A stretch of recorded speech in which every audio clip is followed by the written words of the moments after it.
Giving positive directions. A couple of things to think about when you're giving children directions. The first one is to make sure you have children's attention. And this one may seem obvious, but there are times that even I still think to myself, I need to go over to my child instead of yelling across the room a direction. So going closer to children or even tapping their shoulder to get their attention, make sure they're listening before you actually give a direction.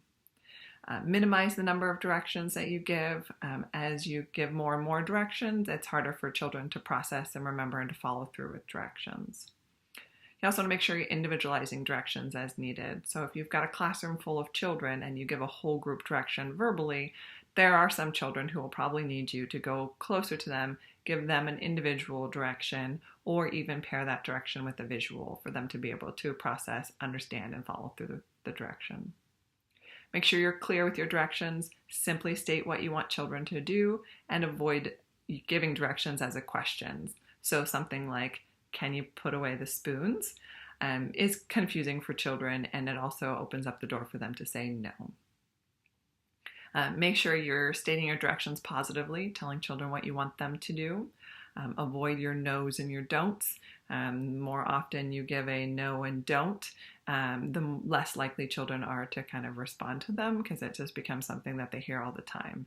You want to save those really for those times where you really need them to follow through, and for safety reasons, things like if a child's running through the parking lot, if you don't say stop a lot and you use a strong voice and say stop, that's going to be something novel and new for them, and they're going to stop and kind of figure out what was that you said and why are you saying that.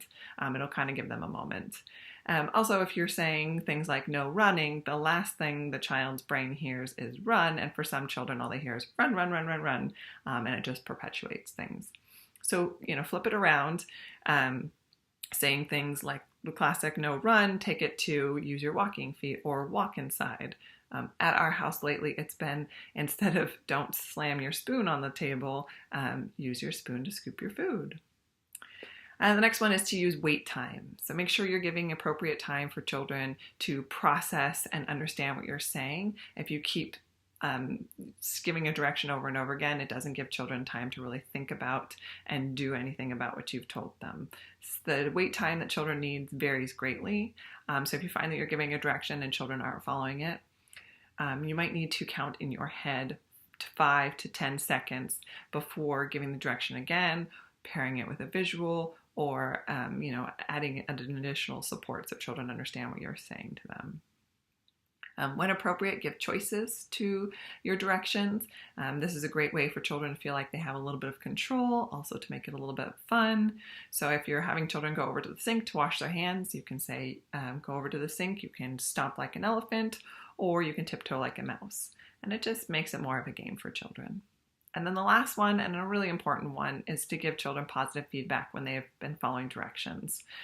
We do a lot of good job and thank you, and we want to expand that out so children know why you're saying good job and thank you.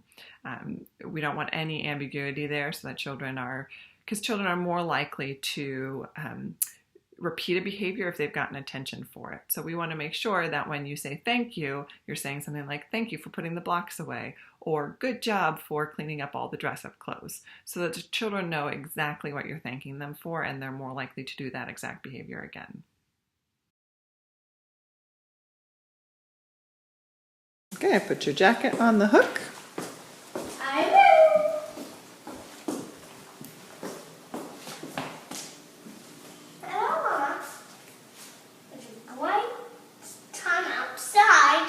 I'm glad you had a good time outside. Thank you for hanging up your jacket on the hook.